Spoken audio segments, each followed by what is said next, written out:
Buonasera da Sicilia 24, i titoli del nostro telegiornale. Muore cadendo da una impalcatura lavorando in un cantiere a Mister Bianco, da chiarire la dinamica dell'incidente nel quale ha perso la vita un operaio di 56 anni. Nessuna intenzione di uccidere, ma solo la volontà di spaventarle, cambia versione durante l'interrogatorio di garanzia. Piero Nasca, l'uomo che sabato scorso ha investito nella zona industriale di Catania la moglie, rimasta ferita, e un'amica morta sul colpo. Ballottaggi in Sicilia, Italia batte il candidato del centrodestra Messina e viene confermato sindaco di Siracusa. Ad Acireale vince Barbagallo, ma sul suo ritorno a Palazzo di Città pesa la legge Severino. 40 anni fa a Palermo l'omicidio del capitano D'Aleo e degli appuntati Bonmarito e Morici. Alla commemorazione nel luogo dell'eccidio presente il comandante generale dei carabinieri Teo Luzzi, che dice: 3 eroi che non sono morti invano. Trascinata dalla corrente rimasta incagliata tra gli scogli del lungomare a Catania la carcassa di un capodoglio. Complesse le operazioni di rimozione, aumentano intanto i rischi per la salute pubblica.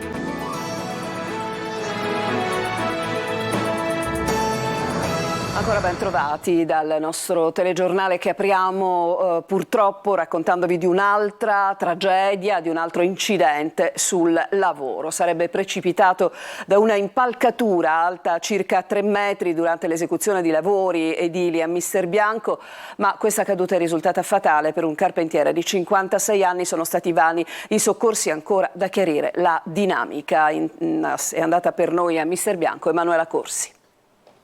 Aveva 56 anni Angelo Aleo, l'ultima vittima di un incidente sul lavoro.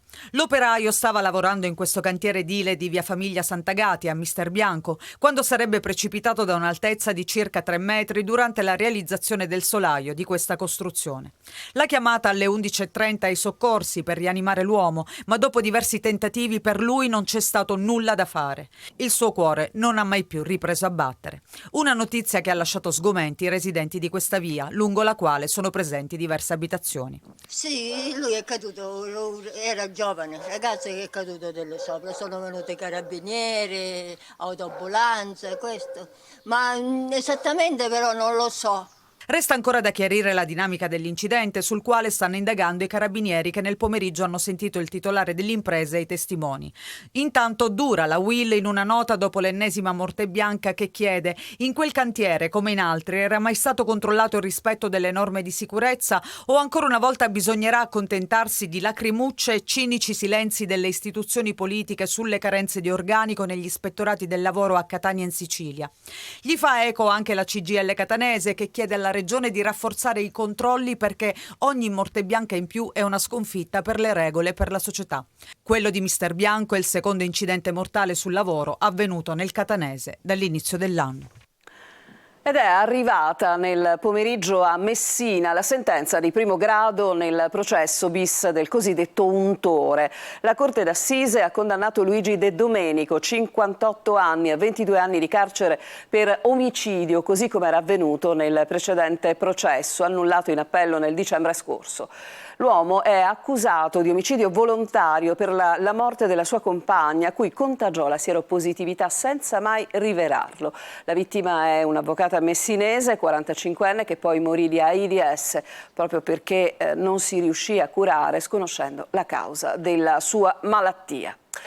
Volevo solo spaventarle, cambia così versione dinanzi al GIP Piero Nasca, l'uomo che sabato scorso ha arrotato nella zona industriale di Catania, la moglie finita in ospedale e un'amica di quest'ultima che però è morta sul colpo. Sentiamo Natale Bruno. Dinanzi al GIP Marina Rizza per l'interrogatorio di garanzia cambia versione dei fatti. Piero Nasca, l'uomo che sabato alla zona industriale ha arrotato con l'auto la moglie Anna Longo, finita in ospedale con il bacino fratturato, e l'amica di quest'ultima, Cettida Bormida, morta sul colpo. Alla presenza del PM Valentina Botti, il sostituto che ha firmato nell'immediatezza del fatto il fermo di indiziato di delitto, Nasca ha detto: volevo solo spaventarle, riferendosi alla moglie e all'amica, perché loro si erano rifiutate di tornare a casa con lui, dicendo che erano in attesa di un amico. Ammissioni sì, ma meno pesanti rispetto alle motivazioni spiegate ai poliziotti che lui stesso aveva chiamato dopo aver travolto le due donne all'uscita dalla clinica in cui si era recato con la moglie. fatto una dichiarazione parzialmente diversa, dicendo che non era sua intenzione colpire o uccidere le persone, ma solo spaventarle, gli è scivolata la frizione. Vedremo dall'autopsia se il suo racconto è veritiero o meno, aspettiamo l'esito anche delle indagini e poi valuteremo come dobbiamo muoverci, anche perché ha dichiarato di avere problemi di natura psichiatrica ed era in cura presso la clinica dove si sono verificati questi tristi fatti. Nasca al GIP ha anche riferito che alla zona industriale c'era andato con la moglie Concetti da Bormida, particolare che invece non aveva detto al momento del fermo. Così come ha negato di avere travolto per la seconda volta le due donne dicendo che aveva solo fatto una retromarcia azzardata senza avere la certezza di avere colpito per la seconda volta le due donne. Nasca ha poi rivelato che 6 mesi fa aveva tentato il suicidio e che era in cura al SERT per una dipendenza da alcol. Dopo aver commesso l'omicidio, mentre attendeva la polizia chiamata al 112, ha bevuto 2 biancosardi. Procederete con la perizia psichiatrica? Se ci saranno i presupposti sì, aspettiamo la documentazione. Per il momento sulle sue parole non possiamo fare nulla. Lei non ha chiesto la convalida del fermo? No, perché non c'è un pericolo di fuga, perché lui stesso ha chiamato la polizia dicendo ho fatto questo gravissimo reato, sono qui, vi sto aspettando, venitemi a prendere. È possibile che durante il primo interrogatorio lui era sotto effetto dell'alcol, visto che quando è andato al bar ha bevuto dei biancosardi e ha bevuto degli alcolici? Tutto è possibile, ma dobbiamo aspettare l'esito delle indagini e vediamo cosa risulta anche dalle analisi che le hanno fatto. Alla fine dell'udienza, durata 10 minuti, il GIP si è riservato di decidere sulla convalida del fermo e sull'emissione di ordinanza di custodia cautelare. E adesso ci occupiamo delle amministrative o perlomeno dei ballottaggi. Intanto a Siracusa Francesco Italia è stato riconfermato sindaco della città. Ieri è stato giorno di festa per il sindaco, adesso si pensa ai prossimi 5 anni e tra le principali priorità ci sono appunto i fondi del PNRR. Sentiamo il servizio di Francesco Aloi. Prima al Comitato, poi in Piazza della Repubblica per arrivare al Vermexio, Francesco Italia batte Ferdinando Messina e resta sindaco di Siracusa. Una grande emozione, una bellissima soddisfazione che si concretizza anche in un risultato elettorale come non si vedeva da parecchio tempo. Più di 21.000 siracusani hanno votato Italia, oltre 17.000 Messina. Così, con oltre il 55%, ha superato il candidato del centrodestra, che ha avuto il 44% delle preferenze. Bassa l'affluenza alle urne, si è fermata al 38%. Il risultato doppio rispetto sia al 2013 che al 2018, doppio in termini di scarto con lo sfidante. Questo mi ha fatto molto piacere perché evidentemente la città ha risposto con grande convinzione. Migliorare sempre più la città, dice Italia, tra le principali priorità fissa Diserbo e PNRR. Bisogna ripartire con un'azione molto importante sul diserbo cittadino, che è una delle cose che è andata peggio in questi 5 anni, ma sicuramente i fondi, 50 milioni di fondi del PNRR e la nuova programmazione saranno al centro dell'agenda di questa nuova amministrazione proprio per continuare a cambiare il volto della nostra amata città. Tra riconferme e new entry, la squadra degli assessori è già pronta. Il suo vice sarà l'ormai ex forzista Edi Bandiera. Con grande intelligenza politica ha ritenuto di allearsi nell'ambito del quadro politico cittadino soltanto con noi. Una vittoria di Francesco Italia, della Siracusa per bene. Il premio di maggioranza non scatterà, ma la speranza di Italia è che in Consiglio Comunale ci sia un'opposizione costruttiva. Lavorerò da subito a creare la più ampia convergenza dentro il Consiglio Comunale e fuori. E sui numeri in Consiglio il competitor Messina si dice cauto. Siamo in attesa del risultato di un'altra lista che potrebbe con le verifiche raggiungere il 5% e quindi modificare l'assetto del Consiglio Comunale. Intanto venerdì prossimo sarà il giorno dell'insediamento. Altro ballottaggio nel Catanese, nell'importante comune del Catanese a Cireale, dove ha vinto Roberto Barbagallo, che ha superato appunto al ballottaggio Nino Garozzo, ma il neo sindaco dovrà fare i conti con i problemi legati alla legge Severino per la condanna in primo grado nel mandato del 2018. Giusy Lazzara. Una festa e tante lacrime. Roberto Barbagallo è stato rieletto al ballottaggio sindaco di Acireale, superando Nino Garozzo. Arriva la rimonta dopo il primo mandato nel 2018, stoppato da guai giudiziari e la condanna in primo grado per richieste illecite a un vigile. Solo qualche mese fa, in piena campagna elettorale, un avviso di garanzia e poi l'informativa della questura su presunte vicinanze alla criminalità. Niente però ha fermato la corsa a sindaco di Barbagallo, sostenuto da 9 liste che fanno riferimento a Forza Italia. Adesso il neosindaco dovrà fare i conti però con la legge Severino, che prevede la sospensione dall'incarico in caso anche di condanna non definitiva. L'ho detto in campagna elettorale e lo ripeto, l'ultima sentenza è dell'aprile del 2003. Tutti i casi come il mio, nello specifico, quindi parliamo della tentata indebita induzione oppure del tentato abuso d'ufficio, secondo la norma ma soprattutto secondo le ultime sentenze, l'ultima appunto del Tribunale di Agrigento, non si applicano perché il tentato rispetto al consumato sono due cose diverse e siccome il tentato non è citato nella legge Severino non si dovrebbe applicare. Poi chiaramente ci atteniamo a quello che il prefetto ci dirà. Il suo sfidante era Nino Garozzo, sempre del centrodestra ma sul versante più vicino a Fratelli d'Italia e Lega. Anche lui sindaco per 2 mandati e poi 9 anni di assenza dalla politica. La città davanti alla questione morale ha fatto una scelta. Ogni tanto anche i cittadini elettori si assumono delle responsabilità, non solo chi fa politica. Sgombrare le nubi o le zone d'ombra è sempre importante perché è difficile governare, figuriamoci come può esserlo davanti a lati oscuri, a vicende complesse, alle incertezze. Nel secondo turno in Sicilia, ad Aci Sant'Antonio, in provincia di Catania, il nuovo sindaco è Quintino Rocca. Il candidato, che aveva dalla sua 4 liste civiche, ha ottenuto il 51,66% delle preferenze, avendo la meglio su Giuseppe Santamaria, espressione del centrodestra, fermatosi al 48,34%. A Piazza Armerina, in provincia di Enna, conferma come primo cittadino per Nino Cammarata. Il sindaco uscente, sostenuto da Fratelli d'Italia, UDC e una lista civica, ha ottenuto il 58,67% delle preferenze, contro il 41,33% di Massimo Di Seri, appoggiato da Forza Italia, DC e Sud chiama Nord. Il sindaco di Gela, Lucio Greco, si è dimesso nel corso della seduta del Consiglio Comunale convocato ieri sera per votare la sfiducia al primo cittadino. È stata letta dal Presidente del Consiglio, Salvatore Sammito, la lettera di dimissioni. Greco ha 20 giorni di tempo per ripensarci, altrimenti decadrebbe ufficialmente insieme alla sua giunta. Preso atto delle dimissioni di Greco, gli esponenti del PD, del civismo e il resto dei progressisti hanno abbandonato l'aula consiliare del Palazzo di Città, rifiutandosi di votare la sfiducia a un sindaco già dimesso. A votare il centrodestra e i pro Greco. Alla fine sono stati 9 i voti favorevoli e 8 quelli contrari, una votazione che non ha consentito di raggiungere il quorum di 15, pertanto la mozione di sfiducia è stata respinta.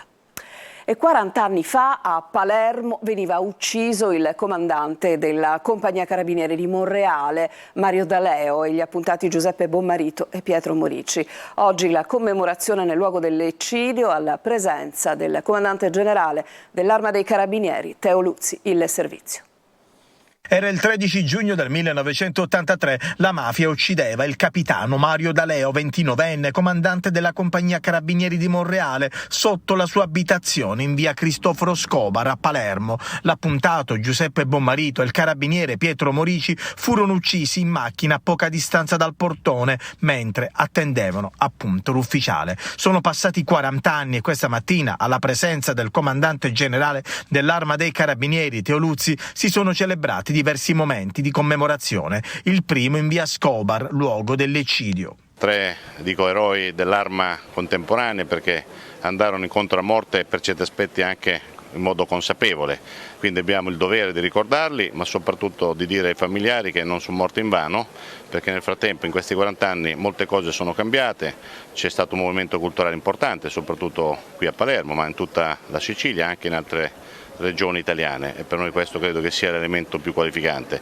L'unica cosa, non dobbiamo abbassare la guardia, perché la battaglia nei confronti della criminalità organizzata visto che siamo qua in Sicilia di Cosa Nostra, è una battaglia ancora lunga. Il capitano D'Aleo aveva sostituito il capitano Emanuele Basile, ucciso 3 anni prima sotto gli occhi della moglie e della figlia. Da lui ereditò le indagini sui traffici illeciti gestiti dalle famiglie mafiose di San Giuseppe Jato, Monreale e Altofonte. Questa mattina presenti anche i parenti dell'appuntato buonmarito. Adesso possiamo dire che siamo finalmente più sereni, perché soprattutto io personalmente mi sono adoperata per questi lunghissimi anni per trovare la verità sulla morte di mio fratello, che non era morto per caso, ma come ho letto negli atti giudiziari, proprio lui era nel mirino della mafia. Nella caserma di Monreale questa mattina ha scoperto una lapide in ricordo proprio del comandante D'Aleo.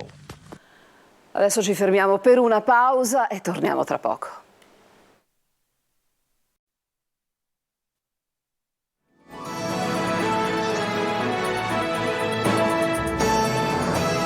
In studio è stata avviata la bonifica dei luoghi all'interno dell'Hotel degli Invisibili, cosiddetto, la struttura abbandonata alla periferia di Vittoria, al cui interno da anni alloggiano diversi migranti in condizioni decisamente inumane. Ad avviare questo processo di bonifica gli attivisti di Terre Pulite, che invocano ancora grande attenzione su questo argomento. Sentiamo Gerry Italia.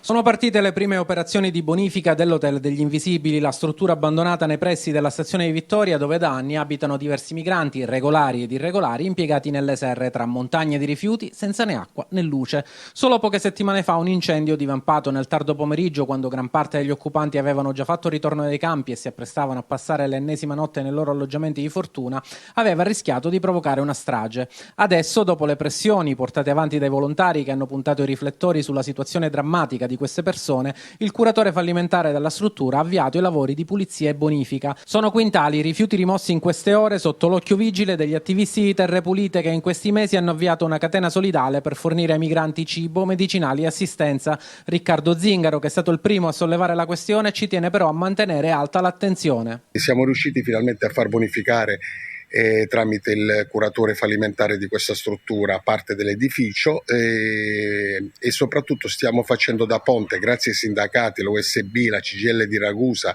che non ci hanno mai abbandonato per quanto riguarda la parte burocratica della situazione, soprattutto riguardante la situazione di molti di loro, sono tutti irregolari, e l'assessore Fiorellini di Vittoria finalmente ci ha dato la disponibilità a mediare con loro e quindi ci siamo messi in contatto con i ragazzi cercando di trovare una soluzione che va a loro che sia più consona per poter trovare ed evitare spiacevoli risvolti come in questi anni. Adesso bisogna trovare una soluzione abitativa per gli occupanti della struttura. I casi più urgenti al momento sono 3, ma attorno al fabbricato sono decine i migranti che vivono in condizioni estreme nelle case rurali abbandonate alla periferia del paese. Noi siamo vicini ai ragazzi tramite le associazioni troveremo un'abitazione e una locazione a queste persone. L'importante è che verrà chiuso questa struttura e finalmente verrà data dignità a queste persone che non lasceremo soli e continueremo ad assistere da volontari. Uno scooterista è ricoverato in prognosi riservata all'ospedale Garibaldi centro di Catania, in seguito a un incidente stradale avvenuto questa mattina sulla strada statale 121 in territorio di Misterbianco. Per causa in fase di accertamento, il mezzo a 2 ruote avrebbe evitato un furgone, scontrandosi però con un camion che procedeva in direzione Catania. Sul posto, oltre al 118, sono intervenuti carabinieri e polizia municipale. Il traffico ha subito pesanti rallentamenti in direzione del capoluogo etneo. Si prospettano complesse le operazioni di rimozione della carcassa di un capodoglio che da giorni è incastrata tra gli scogli antistanti l'ex istituto nautico sul lungomare di Catania. Intanto aumentano i rischi per la salute pubblica, considerati i tanti bagnanti che affollano la zona. Simona Mazzone. È ancora lì, incastrata tra gli scogli del lungomare di Catania, nello specchio d'acqua antistante l'ex istituto nautico, la carcassa del giovane capodoglio che dopo un viaggio iniziato probabilmente nella zona marina di riposto, spinta dalle onde, adesso è arenata in un anfratto, in avanzato stato di decomposizione. Le nostre immagini realizzate a bordo dell'imbarcazione Luisa mostrano le condizioni del cetaceo, la coda lacera, il dorso consumato, la testa affondata tra le rocce ormai sott'acqua. Da giorni ormai si trova lì e, come confermato dai responsabili dell'associazione Mare Camp, che ha allertato la Guardia Costiera, si attende la rimozione della carcassa. Intanto emerge anche una condizione di pericolo sia per le sostanze rilasciate dall'animale in un punto dove molti bagnanti si tuffano, sia per le imbarcazioni che, transitando da qui, possono scontrarsi con un pezzo del cetaceo che man mano si sta disgregando. È un pericolo anche per le imbarcazioni che, navigando di notte, rischiano di urtare contro questo pesce enorme, questa balena, e possono anche affondare le barche, è normale. Ora è andata, diciamo, putrefatta già. Ma se questa qua si scagliava prima era un pericolo appunto per le barche, è un pericolo. Il cattivo odore si percepisce sia da terra che da mare e man mano che passano i giorni l'aria qui attorno diventa irrespirabile, mentre la rimozione della carcassa pare sia un'operazione complessa. Un'operazione di rimozione e quindi di trascinamento a largo, che è quello che normalmente va fatto quando una carcassa non viene recuperata, è quello appunto di trascinarla a largo e farla affondare. In questo momento la carcassa è in decomposizione, quindi probabilmente quando viene tirata si potrebbe anche rompere. Si prospetta un qualche pericolo ambientale per il mare? Può comportare dei rischi a livello sanitario per l'uomo, in quanto essendo in decomposizione comunque c'è una serie di patogeni che possono portare delle zoonosi, che ovviamente se uno si avvicina alla carcassa sia da terra che da mare potrebbe venire a contatto con questi patogeni. Cosa può essere successo a questo animale? Le cause possono essere tantissime, può essere stata la plastica, ovviamente l'inquinamento, ricordiamoci che è un giovane, quindi può essere un animale che è stato ferito da un'elica, può essere stata una collisione con una nave o ovviamente può essere accaduto per cause naturali. In questo periodo sono tante le segnalazioni della presenza di capodogli nel Golfo. L'assessore regionale alle attività produttive Edi Tamaio ha firmato il decreto che fissa il periodo di inizio e termine dei saldi estivi. La stagione degli sconti partirà dunque in Sicilia il prossimo 6 luglio e si chiuderà il 15 settembre. Noi ci fermiamo ancora, torniamo tra pochissimo.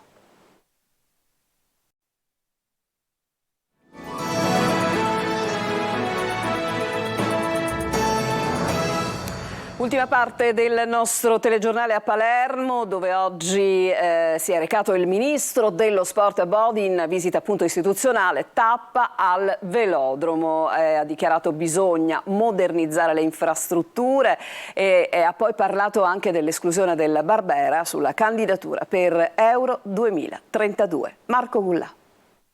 Rilanciare lo sport in Sicilia partendo soprattutto dalla ristrutturazione delle infrastrutture. Il ministro per lo sport e i giovani, Andrea Abodi, questa mattina ha fatto tappa a Palermo per fare un punto della situazione sullo stato di salute dello sport nell'isola. Siamo al velodromo, per anni dismesso a causa dell'inagibilità dell'impianto. C'è l'idea comunque di partire da questa mattinata per costruire delle cose insieme, ognuno con il proprio ruolo, nel rispetto dei ruoli del comune, della regione, però con tanta voglia di collaborare per migliorare le infrastrutture sportive. Questa è un'altra tappa, certamente per me la priorità sono le palestre scolastiche, devo dire la verità, ma una diversa priorità sono le infrastrutture, quelle più rappresentative della città, e quindi metto per primo il velodromo per ordine cronologico, diciamo così, ma poi c'è l'impianto del rugby, ci sono le piscine, c'è il palasport, c'è il diamante, e poi arriva anche lo stadio. Abodi chiede collaborazione da parte delle istituzioni regionali. Fare un passo che renda onore a quello che fra un mese celebreremo con l'ingresso dello sport in Costituzione, perché ritengo che la Repubblica riconosca il valore sociale, educativo e di promozione del benessere psicofisico delle attività sportive in tutte le sue forme.